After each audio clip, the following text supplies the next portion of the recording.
You want to know why marriage is hard? Because there's no such thing as a marriage without irreconcilable differences. It doesn't exist.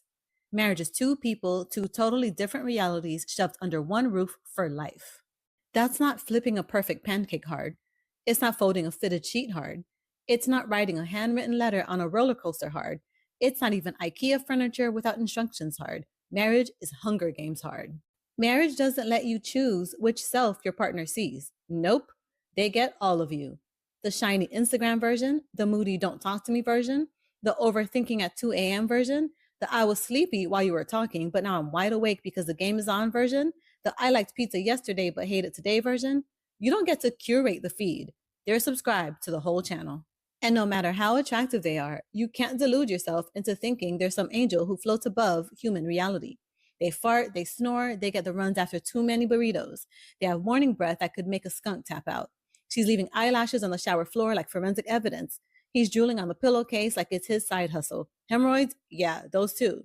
The evidence that your partner is a real human being will be everywhere. The fantasy bubble will burst. But we don't stop there. We pile on an even bigger delusion. We expect our partners to always, or at least usually, agree with us, which is wild when you think about it. You don't even agree with yourself. Go back 5 years. Do you still agree with every opinion you had? How about 6 months ago, or even last week? Didn't think so. If you can't stay in agreement with your own evolving opinions, how in the world would another human being stay perfectly aligned with you for 50 years?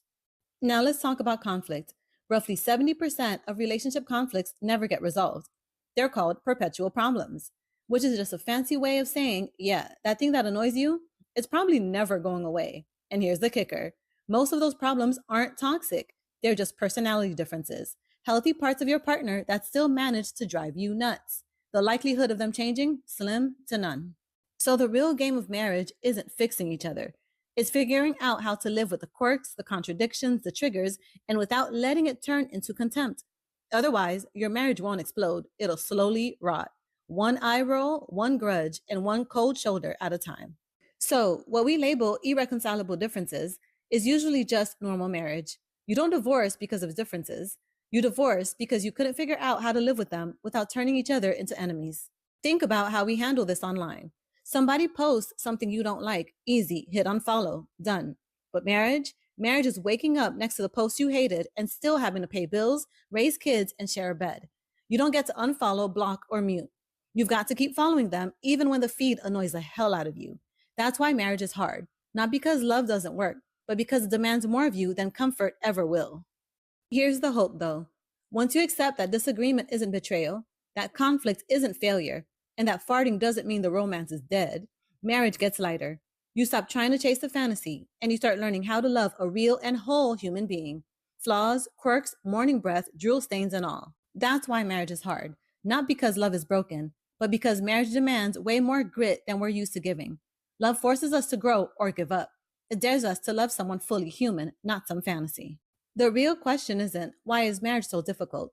The real question is, can you let discomfort become your teacher? Can you sit in the tension long enough to realize that love isn't about bending reality to fit you? It's about expanding you to fit reality. With love, Coach Mel.